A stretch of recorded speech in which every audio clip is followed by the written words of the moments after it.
সুপ্রিয় দর্শক, স্বাগতম জানাচ্ছি সর্বশেষ আপডেট বাংলা সংবাদে। শুরুতেই সংবাদ শিরোনাম। শুরুতেই জানিয়ে দেব, আরও বড় আকারে ফাঁসছেন ইউনূস, নিজের আখের গুছিয়ে বিদায় নিলেন আহসান মনসুর। বিস্তারিত থাকছে প্রতিবেদনে। এদিকে এবার লড়াইয়ের ময়দানে নেত্রী হাসিনা, কর্মীদের দিলেন বিরাট নির্দেশ। বিস্তারিত থাকছে প্রতিবেদনে। আরও জানিয়ে দেব, ইউনূসের গদিতেই বসবেন তারেক, শিরোনামেই থাকছে যমুনা। বিস্তারিত থাকছে প্রতিবেদনে। এদিকে জামায়াতের রাজনীতিতে নতুন ধারা, কোন পরিকল্পনায় শফিকুর রহমান? বিস্তারিত থাকছে প্রতিবেদনে। আরও জানিয়ে দেব, তারেক ক্ষমতায় বসতেই উঠে যাচ্ছে হাসিনার ফাঁসির নির্দেশ। বিস্তারিত থাকছে প্রতিবেদনে।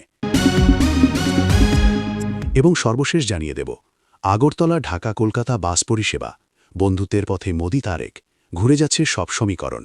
বিস্তারিত থাকছে প্রতিবেদনে। এতক্ষণ শুনছিলেন সংবাদ শিরোনাম, এবারে বিস্তারিত। তার আগে ভিডিওটি ভালো লাগলে এবং সর্বশেষ আপডেট পেতে চ্যানেলটি সাবস্ক্রাইব করুন। ধন্যবাদ। মোহাম্মদ ইউনূসের নেতৃত্বাধীন অন্তর্বর্তী সরকারের মেয়াদে উন্নয়ন কর্মকাণ্ডে ৭ বছরের মধ্যে সবচেয়ে কম অর্থ ব্যয় করা হলেও ঋণের লাগাম ধরে রাখা সম্ভব হয়নি।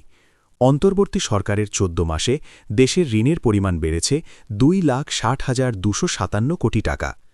বাংলাদেশে নবনির্বাচিত বিএনপি সরকার ক্ষমতায় আসার পর পূর্ববর্তী অন্তর্বর্তীকালীন সরকারের একের পর এক দুর্নীতি যেমন সামনে আসছে, তেমনি ওই সরকারের আর্থিক নীতি নিয়েও নানা প্রশ্নচিহ্ন উঠে আসছে।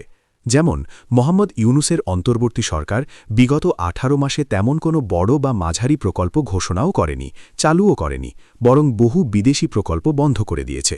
তবুও বিদেশি ঋণ নেওয়ার ক্ষেত্রে এই সরকার পূর্ববর্তী হাসিনা সরকারকেও ছাপিয়ে গিয়েছে। এখানেই প্রশ্ন উঠছে, এই বিপুল পরিমাণ ঋণ কোন খাতে খরচ করেছে তারা? আওয়ামী লীগ নেত্রী হাসিনার দিল্লির ভার্চুয়াল বৈঠকের সারমর্ম এটাই। মঙ্গলবার তিনি ওয়ার্কিং কমিটির বৈঠক ডাকেন। বৈঠক হয়েছে ভার্চুয়াল। দলের শীর্ষ নেতারা সোমবারের ভার্চুয়াল বৈঠকে হাজির ছিলেন। সেই বৈঠকে হাসিনা দলের শীর্ষ পর্যায়ের নেতা থেকে দলীয় কর্মীদের ৩টি হোমওয়ার্ক দিয়েছেন। সেই সঙ্গে বলেছেন, এই হোমওয়ার্ক কোনোভাবেই ফেলে রাখা যাবে না। আজকের কাজ আজকেই করতে হবে, পরে করব বলে রেখে দেওয়ার প্রশ্ন ওঠে না। প্রথমটি হল কর্মীদের মাঠে নামার নির্দেশ। বঙ্গবন্ধু কন্যা জানিয়ে দিয়েছেন, মানসিক প্রস্তুতি নিতে হবে, সবাইকে দেশে ফিরতে হবে, নামতে হবে ময়দানে। ওয়ার্কিং কমিটির সকল সদস্য ভাষণ দেন। বেশ কয়েকজন গুরুত্বপূর্ণ নেতা সভায় উপস্থিত ছিলেন, যারা ওয়ার্কিং কমিটির সদস্য না হলেও ভাষণ দিয়েছেন। মোহাম্মদ ইউনূসের নেতৃত্বাধীন অন্তর্বর্তী সরকারের মেয়াদে উন্নয়ন কর্মকাণ্ডে ৭ বছরের মধ্যে সবচেয়ে কম অর্থ ব্যয় করা হলেও ঋণের লাগাম ধরে রাখা সম্ভব হয়নি। অন্তর্বর্তী সরকারের ১৪ মাসে দেশের ঋণের পরিমাণ বেড়েছে ২,৬০,২৫৭ কোটি টাকা। বাংলাদেশে নবনির্বাচিত বিএনপি সরকার ক্ষমতায় আসার পর পূর্ববর্তী অন্তর্বর্তীকালীন সরকারের একের পর এক দুর্নীতি যেমন সামনে আসছে, তেমনি ওই সরকারের আর্থিক নীতি নিয়েও নানা প্রশ্নচিহ্ন উঠে আসছে। যেমন মোহাম্মদ ইউনূসের অন্তর্বর্তী সরকার বিগত ১৮ মাসে তেমন কোনো বড় বা মাঝারি প্রকল্প ঘোষণাও করেনি, চালুও করেনি, বরং বহু বিদেশি প্রকল্প বন্ধ করে দিয়েছে। তবুও বিদেশি ঋণ নেওয়ার ক্ষেত্রে এই সরকার পূর্ববর্তী হাসিনা সরকারকেও ছাপিয়ে গিয়েছে। এখানেই প্রশ্ন উঠছে, এই বিপুল পরিমাণ ঋণ কোন খাতে খরচ করেছে তারা? সংবাদের শিরোনামের গৌরচন্দ্রিকা। এর থেকে আর ভালো কিছু হতে পারে বলে মনে হয় না। এই সংলাপ হীরক রাজা ছবির রাজা হীরকের। বক্তব্যের লক্ষ্য বিজ্ঞানী, তিনি এসেছিলেন জম্মুর দ্বীপ থেকে।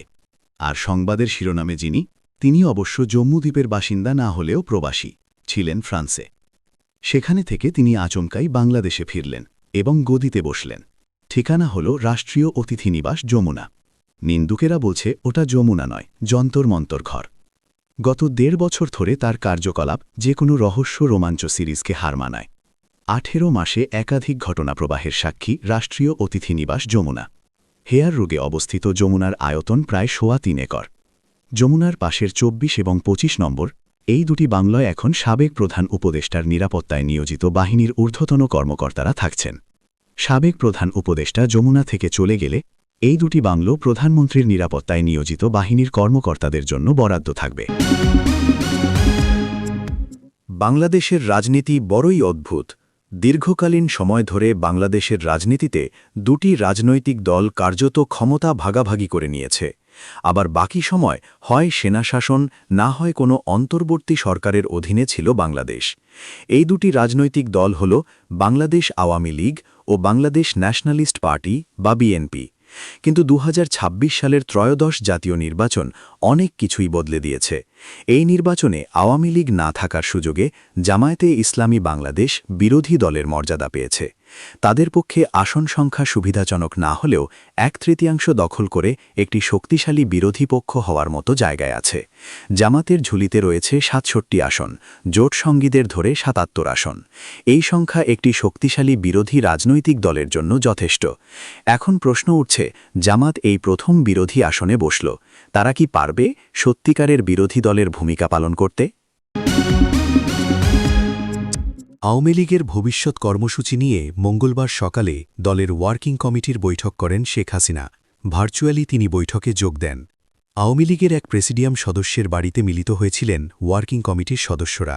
বৈঠকে শেখ হাসিনা এই প্রথম নেতাদের বলেছেন, মানসিক এবং অন্যান্য প্রস্তুতি নিন, এবার সবাইকে দেশে ফিরতে হবে, নামতে হবে দেশের ময়দানে। বৈঠকে নেতারা দেশের পরিস্থিতি নেত্রীর সামনে তুলে ধরেন। যে নেতা যে এলাকার দায়িত্বে আছেন তিনি সেখানকার পরিস্থিতি নেত্রীকে জানান। নেতারা বলেন, যে নির্বাচন অনুষ্ঠিত হয়েছে তা একটি প্রহসন মাত্র। এই সময় হাসিনা দেশি বিদেশি পর্যবেক্ষকদের ভূমিকা নিয়ে কটাক্ষ করেন। তিনি বলেন, বেশ কয়েকজন পর্যবেক্ষক বাংলাদেশে দাঁড়িয়ে বলে এসেছেন, খুব ভালো নির্বাচন হয়েছে। বর্তমানে বিএনপি ক্ষমায় এসেছে। বিএনপি একটা সময় ছিল আওয়ামী লীগের শত্রু, কিন্তু এখন তারাই আওয়ামী লীগে বন্ধু। শেখ হাসিনা ভারতে আছেন, কোথায় আছেন তা কেউ জানেন না। অন্যদিকে জুলাই আন্দোলনে ছাত্রগণ হত্যার ঘটনায় শেখ হাসিনাকে দোষী সাব্যস্ত করে মৃত্যুদণ্ড দেয়া হয়েছে।